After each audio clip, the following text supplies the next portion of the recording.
बिहार के सियासी रण में अब आरक्षण का दांव भी आ गया है। सीएम नीतीश कुमार ने आबादी के हिसाब से आरक्षण की हिमायत की है और उनका कहना है कि उनकी हमेशा से यही राय है कि और वो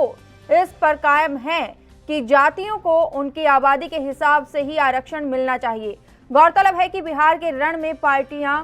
वोटों के लिए जी तोड़ कोशिश कर रही हैं। रोजगार और कानून व्यवस्था से लेकर घोटालों की जमकर चर्चा हो रही है, लेकिन अब नीतीश कुमार ने आरक्षण का दांव खेला है। नीतीश कुमार ने कहा है कि जातियों को आबादी के हिसाब से आरक्षण मिलना चाहिए, लेकिन हम चाहेंगे कि जितनी लोगों की आबादी है उस हिसाब से लोगों को आरक्षण मिले। हमें हमारी कोई दो राय नहीं है।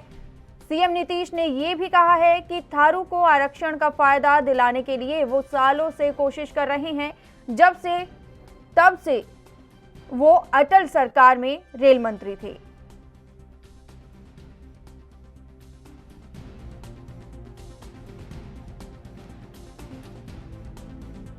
आपको बता दें कि बिहार विधानसभा चुनाव में दूसरे चरण की वोटिंग से पहले नीतीश कुमार ने आरक्षण पर बयान देकर नई बहस शुरू कर दी है। पश्चिमी चंपारण के वाल्मीकि नगर में चुनावी जनसभा को संबोधित करते हुए नीतीश कुमार ने कहा कि हम चाहेंगे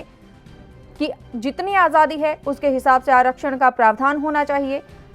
इसमें हम लोगों की कहीं से कोई दो राय नहीं है। उन्होंने कहा कि जहां तक संख्या का सवाल है, जनगणना होगी तब इसके बारे में निर्णय होगा। ये निर्णय हमारे हाथ में नहीं है। मुख्यमंत्री ने कहा,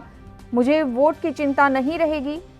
आप पहले काम करने का मौका दिया और अब काफ़ी काम किया है और फिर काम करने का मौका मिला तो फिर से आपके बीच आएंगे, आपके साथ बैठेंगे और कोई समस्या शेष रह गई हो तो उसका समाधान करेंगे। बता दें कि वाल्मीकि नगर में थारू जाति के काफ़ी वोट हैं और ये जाति जनजाति में शुमार करने की मांग उठा रही है।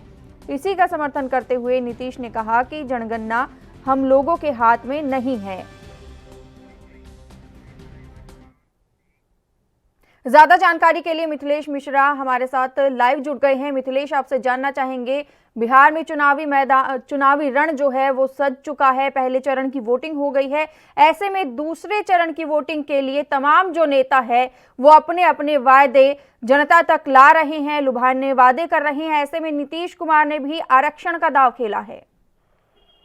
जी बिल्कुल, सीधे तौर पे कह सकते हैं कि अभी बिहार के 15 साल जो नीतीश कुमार ने अपने काबिज करके रखा था, आगामी 2020 की जो चुनावी रण है उसमें निश्चित तौर पे इनकी जो रणनीति है उसमें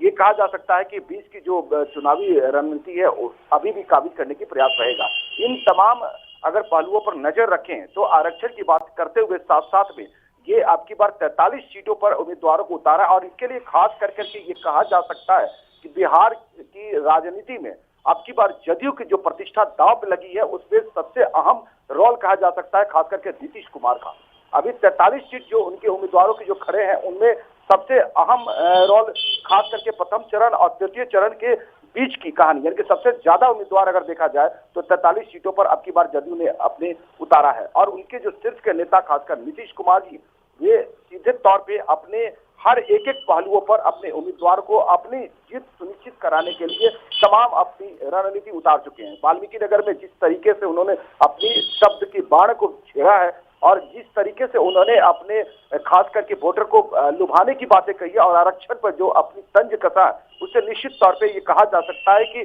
खास करके जनजाति के जो लोग हैं वे अपनी लुभावने वादों पे आ भी सकते थे, लेकिन जिस तरीके का वहाँ पे वातावरण बनते चला जा रहा है, जो खास करके वहाँ के लोजपा के कुछ लोग हैं या आप सीधे तौर पे कहें कि और भी जो महागठबंधन के जो लोग हैं ये सारे लोगों का भी उस रणनीति में इनको छेद करने की भी बातें कही जा सकती है। लेकिन इन तमाम बिंदुओं पर अगर नजर हम लोग रखें तो ये कहा जा सकता है कि अब की बार की जो चुनावी रणनीति होगी द्वितीय चरण की निश्चित तौर पे अपने आप में एक अहम सवाल जरूर खड़ा करेगा और खास करके सबसे बड़ी मुद्दा है अब की बार की रणनीति में जदयू की प्रतिष्ठा अपने आप को बचाने का, क्योंकि पिछली बार की जो प्रथम चरण के जो चुनाव था उस चुनाव में इनकी जहां भी सीट था वहां पर लोजपा ने अपने ऐसे कद्दावर नेता को उतारा था जिस पर इनकी काबिज होना थोड़ी मुश्किलें लग सकता था। लेकिन अब की बार की जो जितनी भी सीटें हैं द्वितीय चरण की, अब की बार की इनकी प्रतिष्ठा, अभी थोड़ी देर पहले हमारी बातचीत हुई, इनके जो अध्यक्ष थे वशिष्ठ नारायण सिंह, उनसे मेरी बातचीत हुई थी कि खास करके उनको कका के शब्द भी घोषित किया जाता है। उनसे बातचीत के दरमियान में उन्होंने बताया कि अब की बार की जो प्रतिष्ठा हम लोगों का है वो सीधे तौर पे खास करके जदयू के लिए ही है और हम लोग लगभग सारी सीटों पर निकलने की प्रयास करेंगे। तो ये सीधे कहा जा सकता है कि अब की रणनीति जदयू के लिए खास करके है और बीजेपी के जितने भी शीर्ष के नेता, अभी जैसे प्रधानमंत्री का बिहार का दौरा है, जिसे दौरे में 1 तारीख और 3 तारीख का रहा था, लेकिन उनके दौरे में भी साफ दिखाई दे रहा है कि जहां पे उनको 3 जगह पे उनकी चुनावी रणनीति तैयार थी, जहां पे उनको आम सभा के लगाने थे, वहां पे अब की बार 2 ही लगाने की बातें कही जा रही है। तो इसके लेकर के एक और रणनीति में घटाव की स्थिति सीधे तौर पर कह सकते हैं कि खास करके राजग का जो राष्ट्रीय जनतांत्रिक गठबंधन है उनमें खास करके सीधे तौर पर कह सकते हैं कि प्रधानमंत्री के तीसरे 3 तारीख को, जिस दिन खास करके चुनाव का दिन है, कुछ दिन की रणनीति में प्रधानमंत्री ने जहां पे 3 स्थलों पे अपने बातें कहा था कि हम वहां पर जाकर के सभा करेंगे, लेकिन वहां पे 2 ही सीट की बातें की, 2 ही जगहों की बातें कही गई है सभा के लिए। तो वहां पर भी एक थोड़ी सी गिरावट की बातें आ सकती है, लेकिन इन तमाम बिंदुओं पर सीधे तौर पे कह सकते हैं कि अभी तक जितने भी रणनीति बना है खास करके महागठबंधन का, उसमें अपनी सीट खास करके राजग की स्थितियों को देखते हुए उस पर काबिज होने की ज्यादा श्रेयस्कर माना जा सकता है। जी, लेकिन मिथिलेश, सवाल ये उठता है कि हर बार नेता आते हैं, वायदे करते हैं, क्या चुनावी दौर में ही ये वायदे याद आते हैं? अगर इससे पहले की बात करें तो नीतीश कुमार ने कहा है कि 15 साल में जो उन्होंने काम किया है उसके हिसाब से उन्होंने वोट मांग अपील की है। ऐसे में क्या वहां की जनता की बात करें तो तमाम जो वादे हैं, क्योंकि हर बार और हर 5 साल में देखा जाता है जिस तरीके से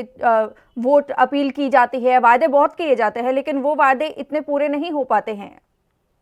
देखिए, एक कहावत है कि नेता तुम अभिनेता बनकर सुंदर ख्वाब दिखा बैठे, कुर्सी मिली तो भूले हमको सारे सपने बिसरा बैठे। कुछ ऐसा ही कहना है खास करके बिहार की जनता को। वादे किए जाते हैं, आपको पुरानी बातों की याद दिला दे, जब लोकसभा का चुनाव था और उस समय जब प्रधानमंत्री नरेंद्र मोदी भोजपुर के आरा मुख्यालय में जब आए थे तो उन्होंने 1.25 लाख करोड़ रुपए की पैकेज की बातें कही थी, जो हवाई की बातें कह गई। अब यहाँ बातें करें कि जहाँ पे 19 लाख नौकरियों की बातें कर रहे हैं, खास करके नीतीश कुमार की तरफ से निकला, चाहे आपके राजग की तरफ से जो इस तरीके का बयान निकलते चले जा रहे हैं कि रोजगारोन्मुख हम करा देंगे बिहार की जनता को, तो उस समय 15 साल के दरमियान में अगर देखा जाए, खास करके 5 साल की, आप 2015 के लेकर 2020 की बातें करें तो लगभग यहाँ पे बेरोजगारी का दंश यहाँ पर साफ दिखाई देने लगा था। लेकिन इन पहलुओं पे अभी खास करके अगर नोटिस किया जाए तो खास करके युवा के ऊपर में चोटिल करने की बातें सामने आ रहा है। एक तरफ जहाँ पे महागठबंधन के जो तेजस्वी हैं उन्होंने सीधे तौर पे 10 लाख नौकरी देने की बातें कहा, तो दूसरी तरफ उनकी सीधे तौर पे राष्ट्रीय जनतांत्रिक गठबंधन वाले लोग 19 लाख लोगों की रोजगार देने की बातें कर। तो वादों के साथ में जिस तरीके का लुभावने शब्द देनी चाहिए थी, बिल्कुल मिथिलेश, जिस तरीके से लुभाने वादे किए जा रहे हैं, ऐसे में अगर बात की जाए, अगर कोई पार्टी जीतती है जो भी जनता को पसंद है, ऐसे में